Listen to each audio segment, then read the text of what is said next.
Hey Raghunath, tell everyone about our Patreon community. Sure, Kaustubha. The Wisdom of the Sages Patreon community is an incredible online yoga resource. If you like the type of yoga wisdom and culture we share on the show, then our Patreon community is a great next step. This is a listener-supported podcast, and any level of sponsorship will unlock a wide range of live and archived classes, talks, and even workshops. Raghunath teaches, I teach, and we have a host of other excellent teachers on topics ranging from yoga philosophy, asana classes, storytelling, Ayurveda, kirtan, cooking, meditation, and a lot more. We even have an incredible online Bhakti 12-step recovery group. So if you want to check it out, go to patreon.com/wisdom of the sages. All right, let's get it on. Om Namo Bhagavate Vasudevaya. Om Namo Bhagavate Vasudevaya. Om Namo Bhagavate Vasudevaya.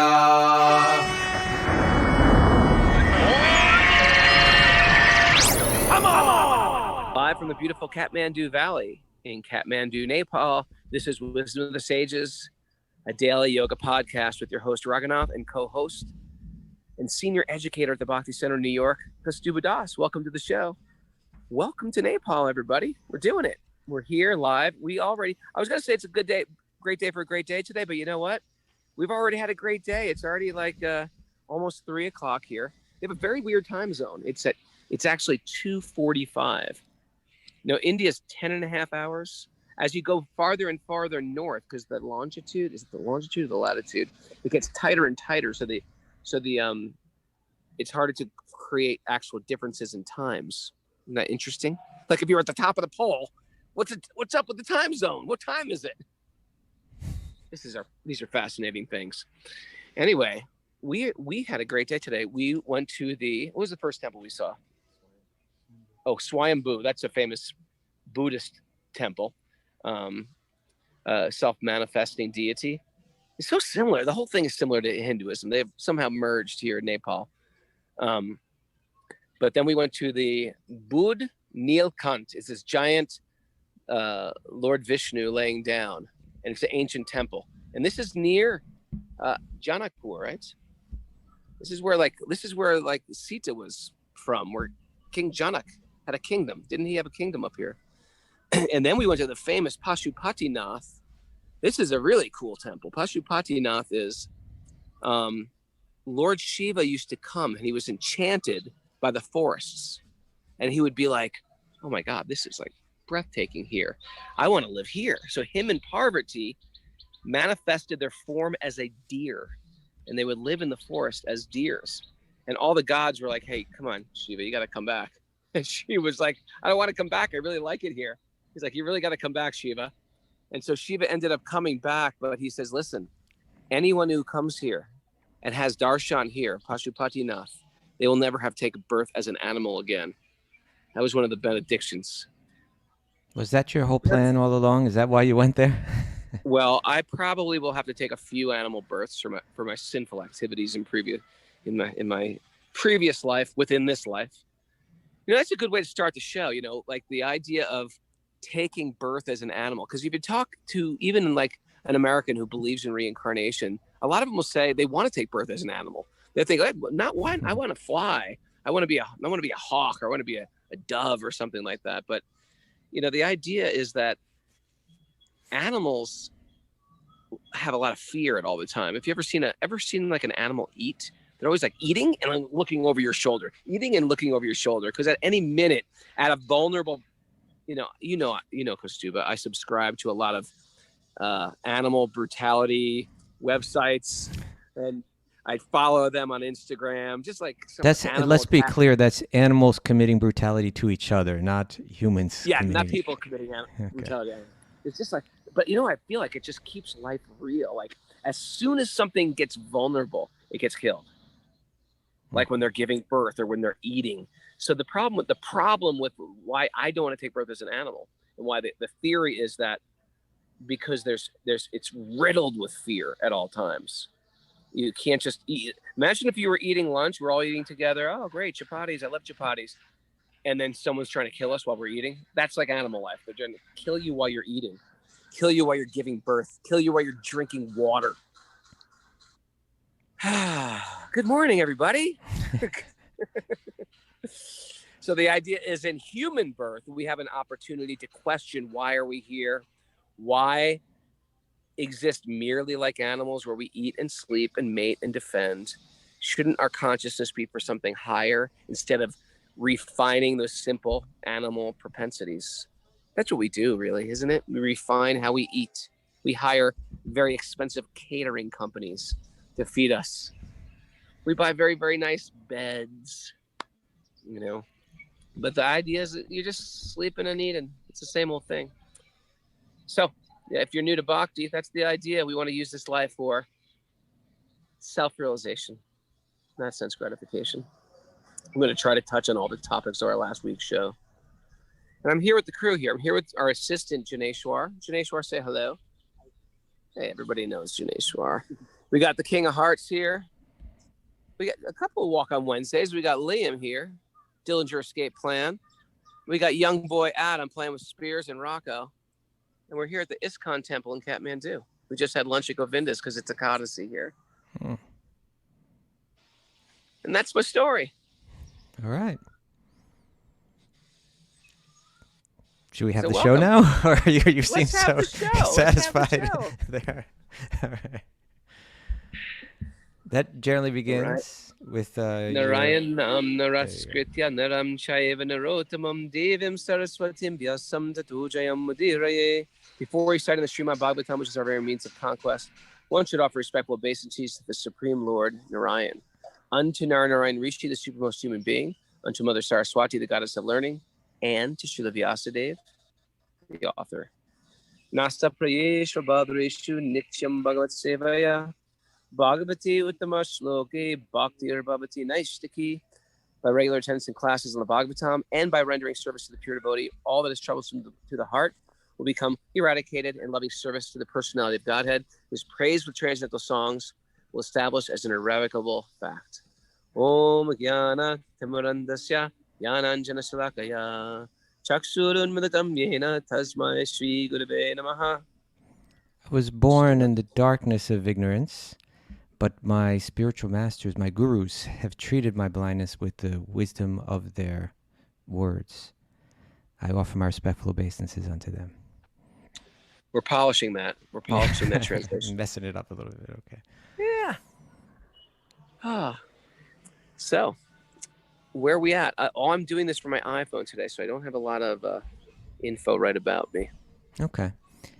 Well, you know, we were reading from the 7th chapter of the 3rd canto, and when we got to text 20, it spoke about people whose austerity is meager, right? Acha. All right. So then we were diving diverted into the 17th chapter of the Gita, which is a transcendental diversion.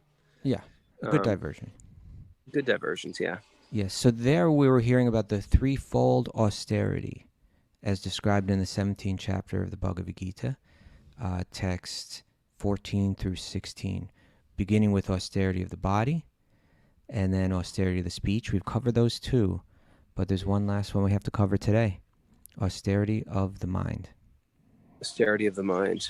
Yeah. The mind has to be controlled. Didn't we get into this? The thoughts or things? Well, that was there, but then because we had anticipated getting to austerities of the mind, but then we never got there. That's right. We never got to it. Okay. Yeah. So that's where we sort of left off. Our thoughts are things. And so now this is the austerity of the mind. Isn't it interesting? We're not even allowed to think about everything. We're not allowed. I mean, you're allowed to do it. It's just not going to help you on your spiritual path. These are interesting things that never get brought up in a yoga class. You know what I mean? No one's talking about that in a yoga class for the most part. I thought you were going to say it never got brought up like in school or anything like that. I was going to say, yeah, it's really a shame. But then I said, no, yoga class. Like if anywhere you're going to get it. Yeah, that's where you should be hearing. All right. Why don't you read it? Because I can't read it right now. Okay. So this is, again, text 16 from chapter 17 of the Bhagavad Gita. And it says, it's listing the the austerity of the mind. It says satisfaction, simplicity, gravity, self-control, and purification of one's existence are the austerities of the mind. Shall I read them again? Yeah. Satisfaction, right? Satisfaction. Here the word is mana prasadha, but commonly I think we'd use the word santosh there, right? Or like contentment, right? Right, when the mind is manasa prasada. Yeah, mana prasadaha. Mana prasada. What does that mean? It means satisfaction of the mind. Okay. And then saumyatvam, being without duplicity towards others. Simplicity, right? Very important. Maunam, which is commonly translated as like silence. Here it's been translated as gravity.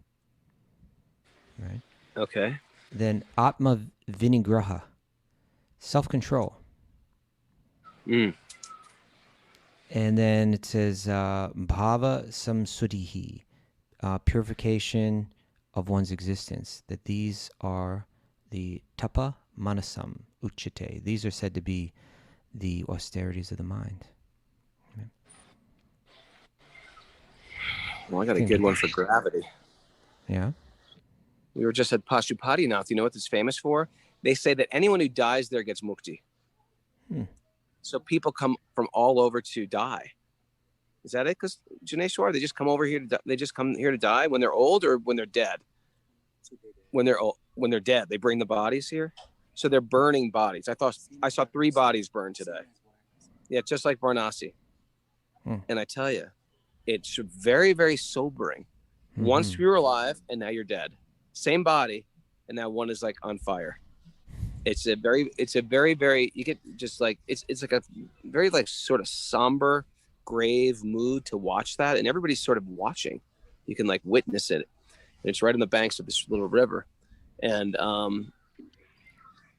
the first, at least for me, the first thing I start to think of, like, I say like, oh, I get it. This is my body.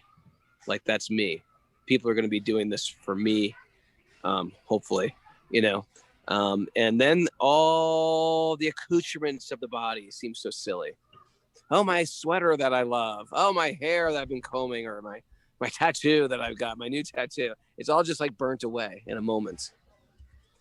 I think it's like sort of an important, maybe rite of passage to like witness a body die and see it burn. There's something incredibly grave about that. To a meditation on temporality. Well, I once heard a priest from Varanasi, where it's famous for on the bank of the Ganges where they're burning the bodies, and his statement was, "Burning is learning." Burning is learning. That's a takeaway. Write it down, Mara. Burning is learning. Burning is learning. Yeah, that it's healthy. It's healthy to to a certain degree to contemplate one's own mortality, right? One has to contemplate that. What is it? Well, what's that from the Gita? Janma mrityu jara vyadi dukkha dosh anudarshanam. That one has to contemplate, have vision of, within their mind. One has to really contemplate birth, old age, disease, and death. Right? And it's not to be morbid. I think to the degree that I fully understand my mortality, I won't waste time. I won't waste my talk. I won't waste my recreation. I won't waste my work. I think it's like a necessity to have an actually fulfilled life instead of just, I don't know, I'm just going to scroll through this or watch this or, not understanding. It gives you the value of a day and makes us live to the fullest. I think that's the idea. It's the famous Shakespeare with the skull on his desk. It makes you realize that's me. Here, my life could end at any moment. It's beautiful. It's actually quite beautiful. And I think it's a necessity in our spiritual life. Ugh. I'm moving against. Look at this giant rock I'm laying against. This is beautiful. Beautiful rock. It's a beautiful rock. All right. What else you got? Well, I don't. I think we could spend some time with this one. Yeah, well, you know, got to break it apart because I'm looking at the phone, so I can't read it. So just okay. Well, let's start with this. Again, here was translated as mana prasada, or satisfaction of the mind. Prasadha. Normally, I'm not sure if that's the same, but here it's simple. Yeah, mercy, blessing, but here it's saying satisfaction. So satisfaction of the mind. In the Yoga Sutras, it's going to call this santosha, right? It's one of the niyamas, right? One of the observances of the yogi that really necessities for the yogi, right? Necessities for the yogi to observe, and santosha is one of them. That the mind has to be content. And there was here's the takeaway. You want a takeaway? Yeah, give me a takeaway. I popped open Edwin Bryant's Yoga Sutras, and with his commentary. It's the best Yoga Sutras out there. If you're thinking about reading the Yoga Sutras, that's the one. Edwin Bryant's. So he writes about santosh, right? Where that verse, that's the second chapter of the Yoga Sutras, text 32. Sure. It says the observances, the niyamas, are cleanliness, contentment, austerity, study of scripture, and devotion to God. And then he gives, he's drawing from these classical commentators on it, these vastly learned yogis from days of yore, right, from many centuries ago. So he writes, contentment, santosha, the second niyama, manifest as disinterest in accumulating more than one's immediate needs of life. And then he mentions Vachaspati Mishra points out that the desire to appropriate the possessions of others has in actuality already been given up in the yama stage. That was discussed. And then he says, as the Gita informs us, desire, kama, right, is the real enemy of the embodied soul, since it is never satisfied and burns like fire. And that's discussed in the third chapter of the Bhagavad Gita, text 37 through 39. So maybe we can check that out. And we've all experienced that, right? Yeah. That's the potato chip shloka. Okay. Right? You eat a potato chip, and you think, yeah, this is good. I'll just have one more. Boom. Oh, that was delicious. I'll just have one more. And he goes on until the entire bag is full. So this kama is, it burns like fire. It's never fulfilled. It promises that just this last one will be the best. And you could do it with everything. You could do it with beer or wine or heroin or sex or purchasing things. Just one more. And we just stockpile. Or actually, in the process of, not only does it not satisfy, it usually cracks us or gets us into some psycho-addictive behavior, so caught up in that glue trap that we can't even get out, that we have to go to special meetings in the basements of churches and confess that I am a potato chip addict or Doritos monster, whatever it is. But the idea is kama doesn't satisfy, and it sort of breaks us down, and it breaks down our strength too, our strength of mind, because austerity does the opposite. Austerity gives you that strength of mind. Yeah, so that's the idea when it says burns like fire. Again, the idea being that it's not that when you put wood on the fire, it goes, oh, thank you, that's what I was desiring, now I've got it, and now I'll just go out. It actually burns stronger.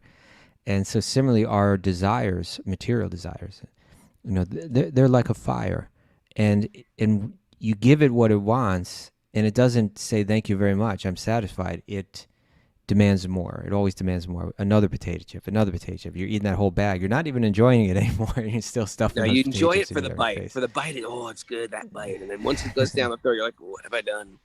What have I done? I need another. Yeah. But interesting. The spiritual desires are just as addictive. You get desire to go on parikram or go to holy places or chant mantras or read from the Bhagavatam, and it's addictive also. But in this type of addiction, you feel higher, you feel blissful, you feel joyous, you feel attached from the petty things of this world. It's also addictive, but it's the good addictive we want. We say, get addicted. Okay, just have to carefully Let's write that down. Yeah, carefully choose your addiction wisely. Boom. That's it. That's the takeaway. Okay. This is just become a Very good. takeaway thing. Okay. So he goes on. He says the Gita informs us that desire is the real enemy of the embodied soul, since it is never satisfied and burns like fire. True happiness comes from contentment with whatever one has, not with thinking that one will be happy when one gets all that one desires. Okay, should I repeat that, Raghu? You look Yes. distracted. I need you here with me. Okay. No. The King of Hearts was distracted. I was just trying to pull him back. Okay. So true happiness comes from contentment with whatever one has, not with thinking that one will be happy when one gets all that one desires. Now this is the takeaway. All right. There's two things here. Now he's going to go to two commentators. One is Shankara, very, very, famous, obviously, important one. And then the other one is Hariharananda. So this is what Shankara says. He says, even if there's some lack, says Shankara, one thinks, it is enough. Right? This is how the yogi thinks, right? Even if there's not quite enough, the yogi thinks, this is enough. He's trying to help us understand how the yogi thinks, right? So even if there's some lack, says Shankara, one thinks, it is enough. That's called contentment, right? Yeah. And then he says, or as Hariharananda puts it, to avoid injury from thorns. Now this is really good. I like this because, it's showing that the yogi's not a fanatic. He's not like, he's willing to take care of things, but only as much as need be. So he goes, Hariharananda says, to avoid injury from thorns, one only has to wear one pair of shoes. One doesn't need to cover the entire earth with leather. You got that?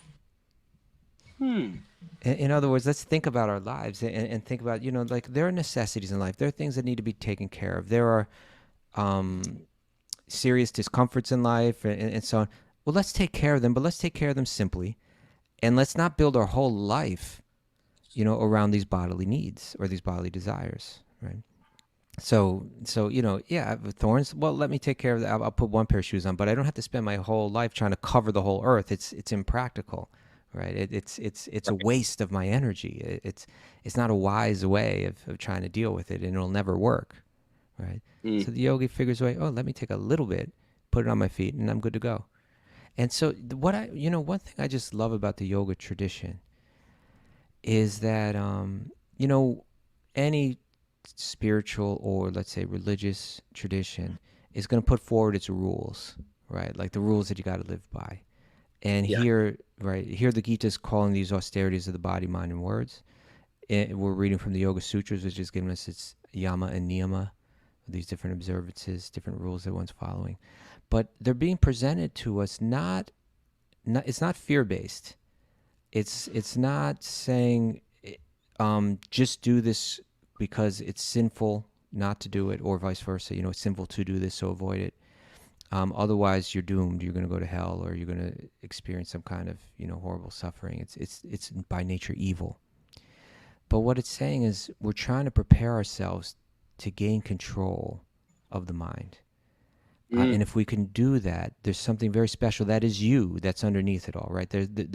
You have this beautiful nature that's Satchidananda, that by nature is full of bliss, that's full of knowledge, right? That's eternal. That's you, and we want to help you get there. But what's interfering is the mind. And so yoga means we got to get control of that. It's not to just do this because everything else is evil and you don't even know why it's evil. Or no, it's like your mind's out of control. Just look at you eating that bag of potato chips. Can't you see?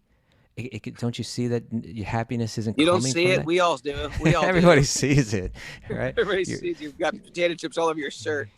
Imagine if, people could see videos of themselves, right? Like you're sitting in front of the television, you're eating a bag of potato chips, your face looks miserable, right? But you're stuffing more and more of this down your throat. You're not, it's not working. This strategy for happiness is not panning out. So let's help you. What we're going to do is we're going to focus on getting control of that mind. And part of that, as being mentioned here, is santosha. Learn that this striving for more and more isn't working. Find out what you need, and then be content with that. Be satisfied with that. And And if you can do that, and only if you can do that, can you enter into meditation, where you're going to uncover your true self, and that, and the happiness that you get from that, that'll be real. That won't be like that stuff in the potato chips down your face. That'll be something that like is deeply meaningful and powerful, and this joy, that is your nature, will arise, and it'll be well worth it. Then the potato chips and the idea of the happiness that comes from them will just seem very paltry. Right? It's so beautiful, and in Bhakti, we have so many interesting ways to go about solving this problem with the mind. It reminds me of the first time I went to Vrindavan, and Damodar Swami engaged me because he was serving out all the devotees eating lunch. And I thought, oh, that's nice. You're serving out all the devotees. He says, yeah, I take this as my service. And he said, you should do some type of service. In Vrindavan, we're here to serve. So maybe take on a service where you serve all the devotees. So I opted in. Yes, I'm going to do this service. Okay. So every day, instead of eating, so he prepared me and taught me how to serve. And what happened was, I said, well, when do we eat? Like, do we get to save plates for ourselves to eat? He goes, well, that's the very important thing. He goes, let's just make a vow that if there's no prasad left, we just fast. And I was like, oh, really? That's the vow? We don't put some aside for ourselves? He goes, no, you just become very, very fixed that that's it. You're just not going to eat anything. And just creating that consciousness of tolerance and simplicity, it just don't get me wrong. I failed a million times. I freaked out. There was one time, one guy was like, there was not that much left. And I was like, and because at the end of the serve out, you fold your hands like a namaste and you go to everybody. You say, can I get you anything else? Can I serve you in any way? And you go to each person and say, can I get you anything else? And it really makes the person feel welcome and loved and cared for. But because I'm new to that, and I didn't have fully control of my mind, I remember one guy who was just eating, and I knew there was only a little bit left. And I said, can I get you anything else? He goes, I'm not really hungry, but I'll take the rest of that. I was like, no. So on a regular basis, I'd fail.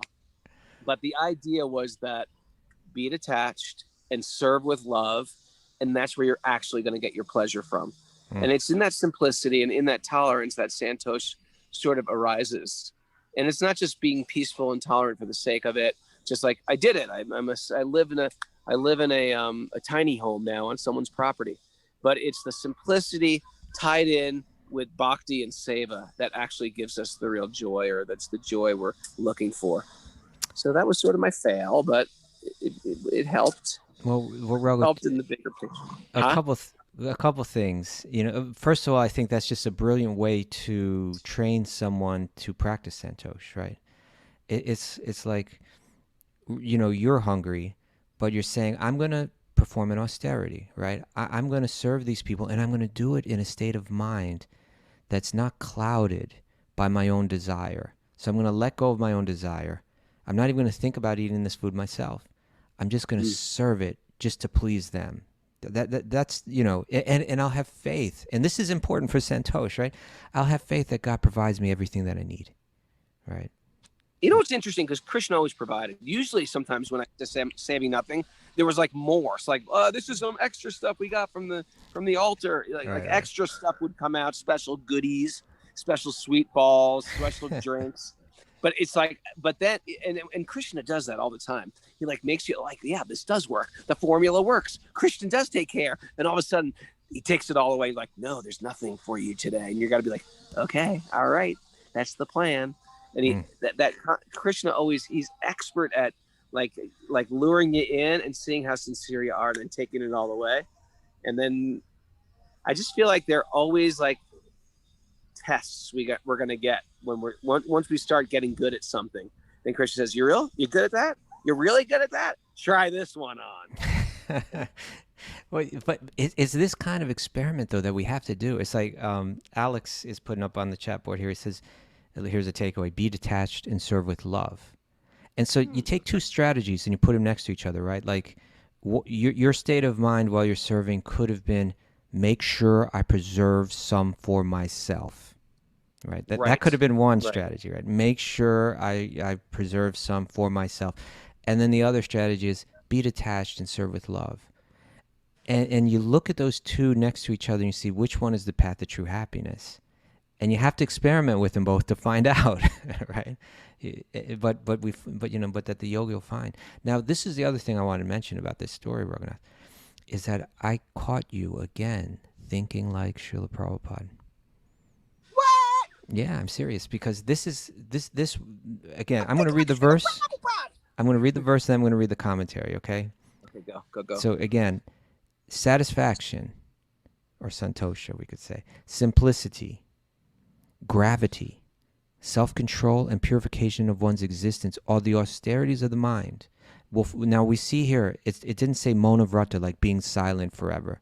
It didn't give any of these kind of, like, when we think of tapas, when we think of, the Eastern tapasvis, right? These holy people that perform these intense austerities.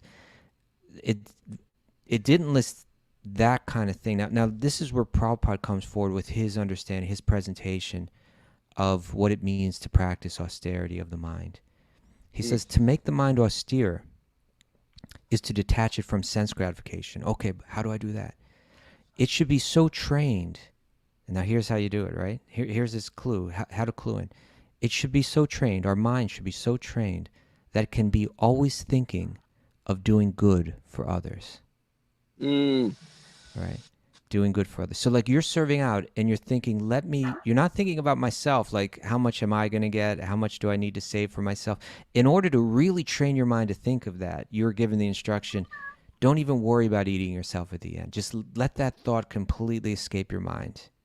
Right? And Krishna is the... Yeah.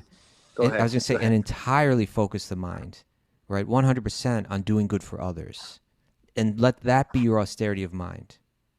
Right? Krishna raises the bar. I found that entire few months I was doing that, every day, once you think you got to a certain point, Krishna raised the bar. Krishna raised the bar. Krishna raised the bar. Like the very first thing was, okay, I will serve. I will forego eating because I'm really hungry right now. Okay. And then he goes, okay, you're going to do that? Then you're not going to get it. We're going to just make it. If we run out, we're not going to get anything. And then Krishna said, okay. And then he's going to bring me extra sweets because there was strange leftovers. So once I thought I started getting really good at this, because you have to serve in a loving mood. You have to, and you go to eat. I'm saying like you don't know this, you know all this stuff. But I'm just telling everybody, you serve with this. What can I get you? What can I get you? Can I get you more? And you keep on putting prasad on their plate unless they put their hand up. If their hand goes up, that means they've had enough. Otherwise, the eating is all done in silence. And you basically want to make people feel welcome. When they're welcome, they feel happy, they can digest. So my mood is in a kind, loving mood. Now, the interesting thing is when people are sitting down ready to eat, they are riddled with rajas or kama, desire, and they're like impatient. Matter of fact, if you serve out feasts, you got to be extra loving because people are extra agitated. And I remember they really are. They really want to eat. And so one particular time, the person was going, give me more, give me more. And I knew I was running out of prasad, but I said, you know what? I'm just going to deal with it, and I'm just going to give it to them all. And so I just emptied the whole bucket on his plate. And I was doing this in a loving mood because I knew at this point I'm not going to eat. And he goes, you gave me. He starts yelling at me, and he was much older than me. He was a monk, so he had the right to sort of like chastise me. I was a younger monk. He's like, you gave me too much, and then I was trying to be cool. You were just really nice, Raghu. You gave him all the prasad. Now you're going to get nothing. And now he's yelling at you. So in a very polite way, I said, then I will take it off your plate. And he goes, you can't take it off. Once it's on my dirty plate, it's considered dirty. I said, well, just leave the plate there when you're done and I will eat the rest. And he said, no, you think you're going to eat my remnants? How dare you? No matter what you did. Okay. At that point, how did you satisfy him? I tackled him. Wrestled. No, at that point, I left. I just didn't know what to do. I sort of like broke down at that point. But I just feel like Krishna's always upping the bar to see, How are you going to deal with this one? How are you going to deal with this one? This person's going to be completely irrational. You're not going to be able to win this one, Raghunath. Well, I love it's amazing, but you're taking one small part of what we call Vaishnava culture, right? The culture of the Bhakti yogis, which is how one's meals are served out. And we're showing how even that becomes, what to speak of the cooking, that becomes a meditation, right? The offering of it, that ritual becomes a meditation, and as well as the serving of it, that becomes a meditation in an austerity, in an act of yoga. And so I was thinking, just like the concern that you were showing, like you were saying, I had to keep my mind peaceful, and people at that point, sometimes their minds are agitated, right? Like, and I remember, because like the way that it's often served out is like there are rows of people, right? Sometimes those rows are really long. If it's like a big festival or something like that, like, there's like 50 people. Hundreds of people in a row. Yeah, And the rows 50 face people on other. each side of the row, right? Yeah. And so I was taught also that when you serve that, like the easiest way is if you have like, say you got a row, you got people lined up on both sides. Let's say it's 50 long, right? So that's 100 people in 2 rows, and you're serving them. Now, the fastest way is to just do one row, one side of that row, and then go come back and do the other side. But Can't do that. You don't do that. Why don't you do that?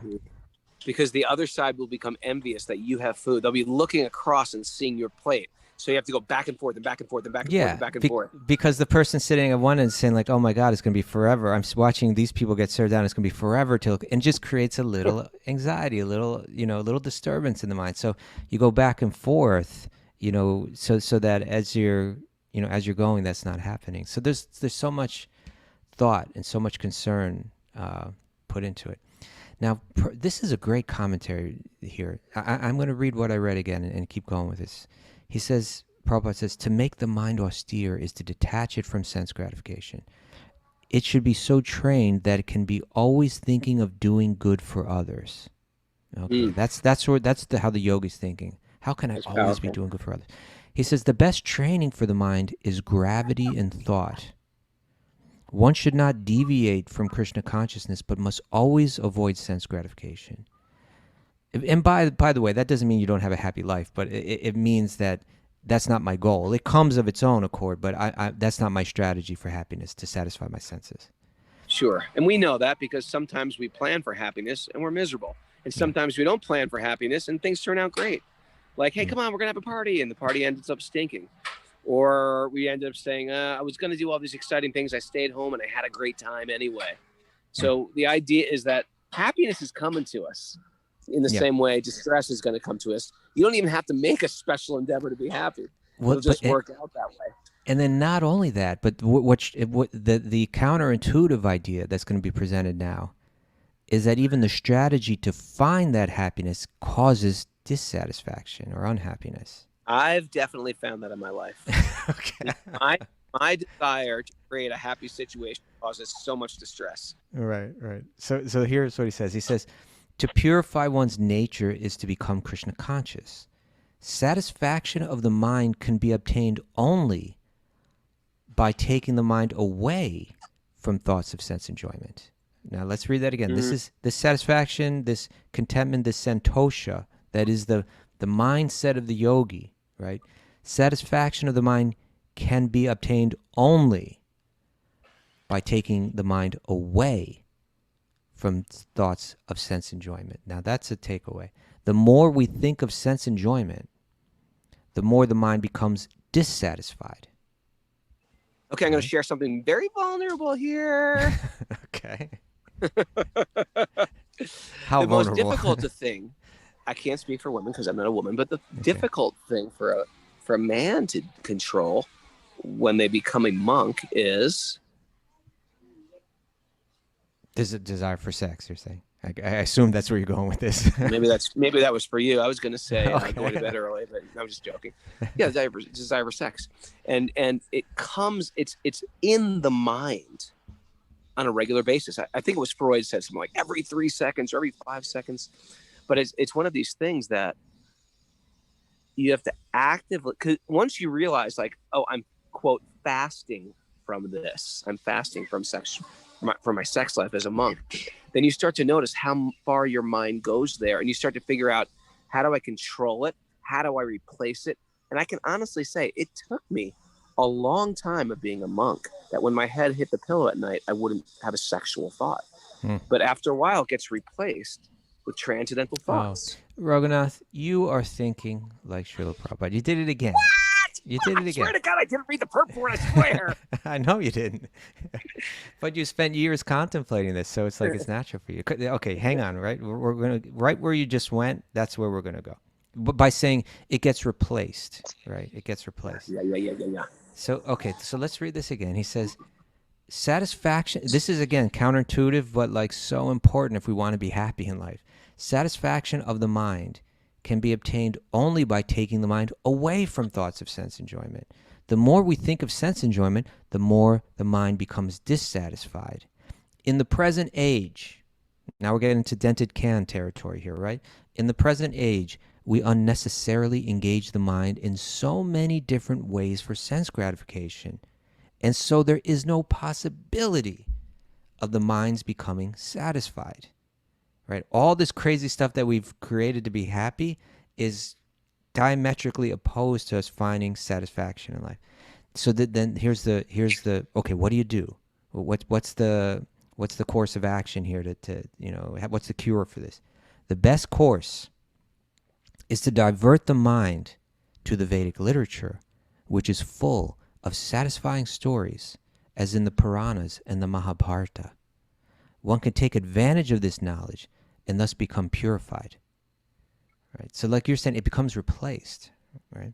It's simple. It is. Yeah. They're just changed up. You just change it up. Yeah. Instead of watching some Netflix film that is just going to increase those desires, you hear a little Sweet Baby Krishna, right? You hear a little Bhagavatam. You hear a little Mahabharata. All those hip hop songs. We're doing, what is it? Vishnu Sahasra, 1,000 Names of Lord Vishnu. It's almost like a hip hop song, isn't it?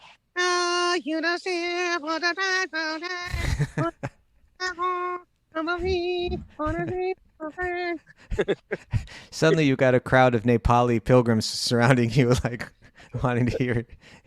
If you saw what was behind me back here, I've got a man and a woman hosing down Radha and Krishna.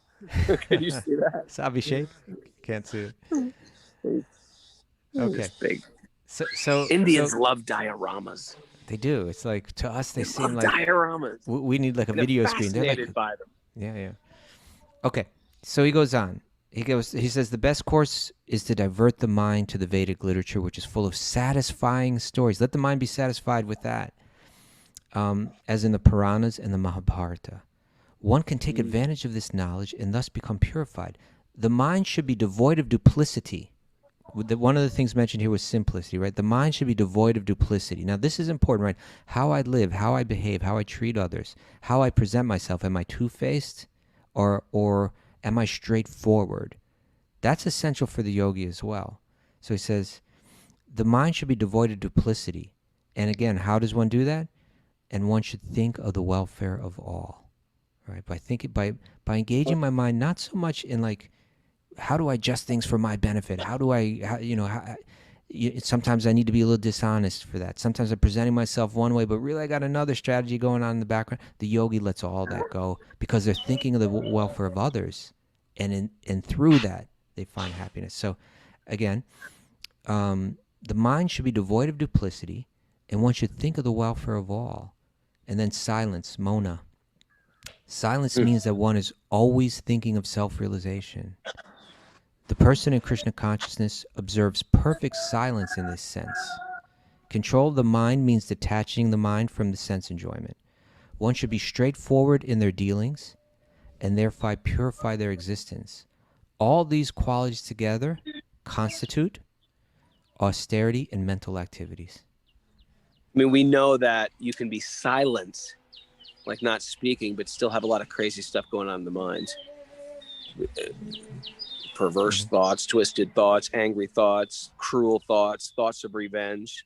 So it's not just we want to be silent for the sake of being silent. And that's what I like about Bhakti. It's sort of like we're replacing the thoughts. It's not just the activity of being silent.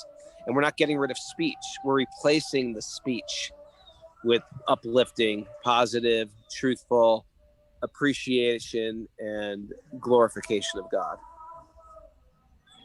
Are you frozen? There you go. Are you just No, imbibing? I'm just appreciating your words. Now, all of this talk, and particularly talk of santosha, contentment, right? And again, these aren't just rules that are fear-based, but these are guidelines to gaining control of the mind for the purpose of experiencing your own true nature. So when we talk about the santosha, I'm always, it just always reminds me of one of my favorite verses in Bhagavatam. And this verse is this is a powerful takeaway. And it's such a powerful, if one can think about this verse. Karunika Surya Sarvadehinam Ajata Shatrava Shanta. Is that it? Is that the one? That wasn't the one I was thinking of. What was it? No. Sadhubhushana? Yeah. But no, that's not the one. That's a great verse. Love that one. Okay, sorry. Happy to hear it. But those are the ornaments of the sadhu, right? Okay. It's the tolerance, mercy, etc., etc. No, I was thinking of the reply that was given by Lord Vishnu in the form of the beautiful monk dwarf, right? Where he Krishna, or Lord Vishnu, appears in the form of this effulgent little person. Yeah. Thank you. And as a brahmachari, and so brahmachari is a monk, and generally the kings, when they see the monk, they'll offer them some dan, they'll offer them something. Gifts. Yeah, some charitable gifts. And so, but this was Lord Vishnu in disguise, and Bali was the king, and Bali was actually the king of the asuras, the kind of like the bad malefic guys. Yeah, the bad guys. But although he wasn't himself, but he was born in that family, and he was kind of like in charge of that crew, So his guru Shukracharya is saying, that little dwarf over there, don't be fooled by him. That's Vishnu. And when he asks you for charity, you shouldn't give it, because he's just going to take everything away from you, right? Gonna trick you. Yeah. Don't fall for that. But Bali Maharaj, he was like, he had this deep faith, both like a faith in the, let's say like in the Vedic knowledge itself, that by carrying out my vow of being charitable, by following that etiquette and so on, good always comes from it, right? He wasn't an ordinary demon. He was like a very cultured demon. Oh, he was special, very special, yeah. Very special, because he shows he was just going through it, like, yeah.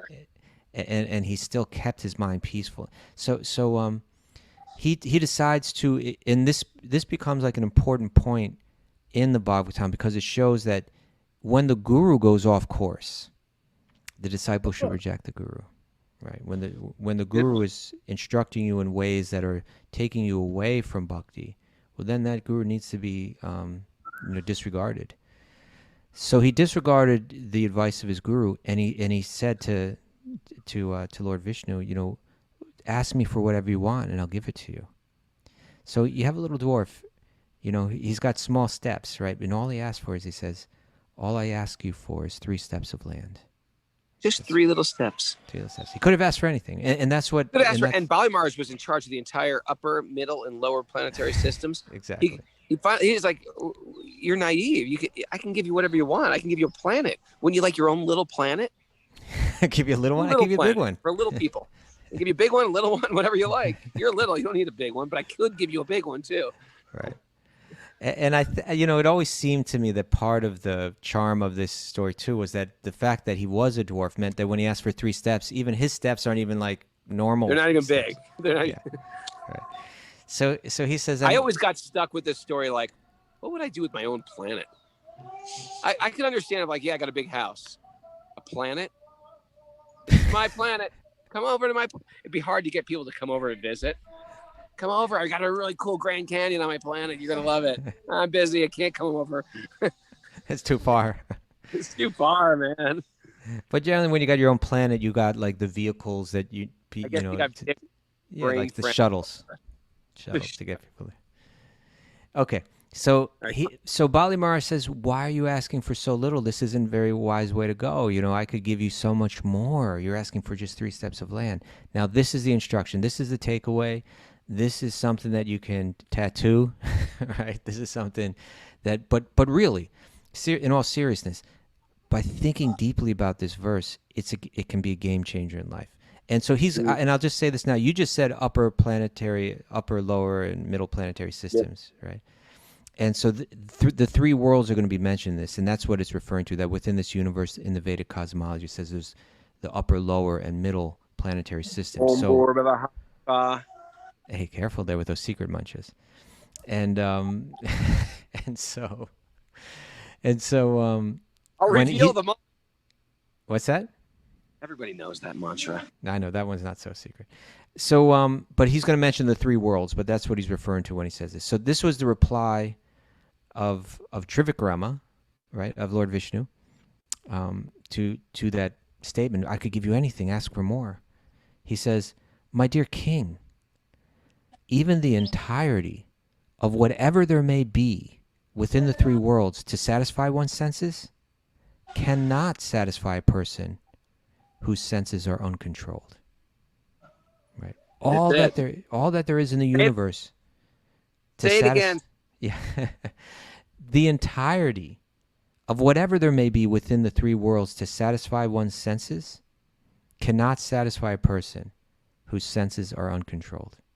Okay, I think everybody in the 12-step recovery, Bhakti recovery group should get that tattoo on their back. Okay, on their back. Big. You get the Sanskrit, English.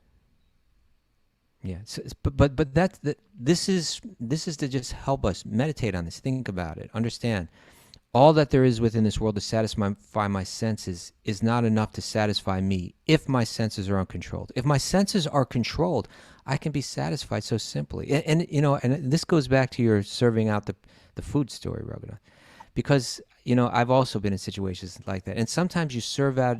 You serve out so much, and certain things are gone. Like certain things didn't make it, right? There wasn't enough. And then you sit down at the end. And this is one of the beautiful things about like the Bhakti culture and the festivals that are part of it, is like when you surrender to it and you serve it and become part of it, there's a kind of like a feeling of joy or auspiciousness or contentment that descends on everybody. You know that feeling? And sometimes you're exhausted having served out people, and you're sitting down with a couple of your friends, and half of the preparations that were served out they're all gone, and you just have something else left over, but you just sit down and you feel so good, and you just whatever you have to enjoy there, whatever food is left, it's as enjoyable as any food that you've ever had in your entire life, right? And just being in that company, having exhausted yourself, thinking of others, in that beautiful setting, you just feel so good, and that feeling of contentment that arises in you is just like a deep message that yeah, don't you get it? When you let go of your strategies for sense enjoyment, and you just think about serving others, that's where the real happiness comes from. And why? Because it's our nature to serve. Because that's the nature of self. With that verse in mind, it's such a simple math. It's simple math. Do you want to be satisfied? Yes, I do. Then you have to control your senses. Right? Then you can't have unrestricted sense gratification. Unless you don't want to be satisfied. But if you want to be satisfied, everyone will agree, I want to be satisfied in life. Okay, great.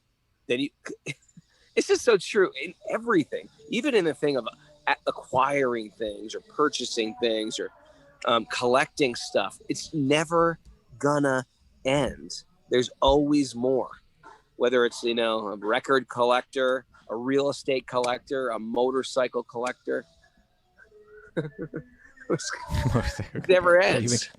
It never ends. Well, no, remember that guy the other day who corrected me? The Indian guy came over and he goes, "You're saying bhakti wrong. Beautiful class, but you said bhakti wrong." And then right after he corrected me, he says, out of the blue, he goes, "I have 72 motorcycles." I was like, what? He's like, "I've sold them." He's like bragging to me about his collection of motorcycles. Anyway, the point is it's no end. it never ends. So if we do It want never ends. satisfaction, you got to put a cork on the desires, because the desires kill us. There you go. Now, Mara, do we have any takeaways for today? We do have some takeaways from today. Burning is learning. Burning is learning. Burn the body. Choose your addiction wisely. I like that one. Choose your addictions wisely. Be detached and serve with love. There you go. Yeah. Krishna always raises the bar. Mm-hmm. And surrender to sense control. And? Surrender to sense control. Surrender to search control. And I would also say put a cork on your desires. Let's say material desires, right? Put a cork on your material desires. All right.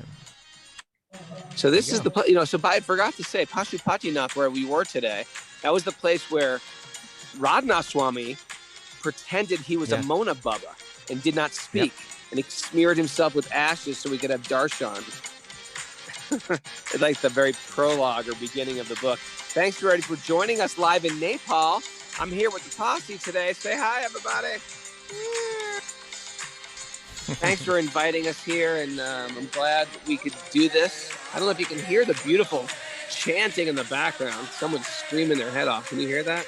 Screaming in a singing, lovingly singing way. Like, whoa!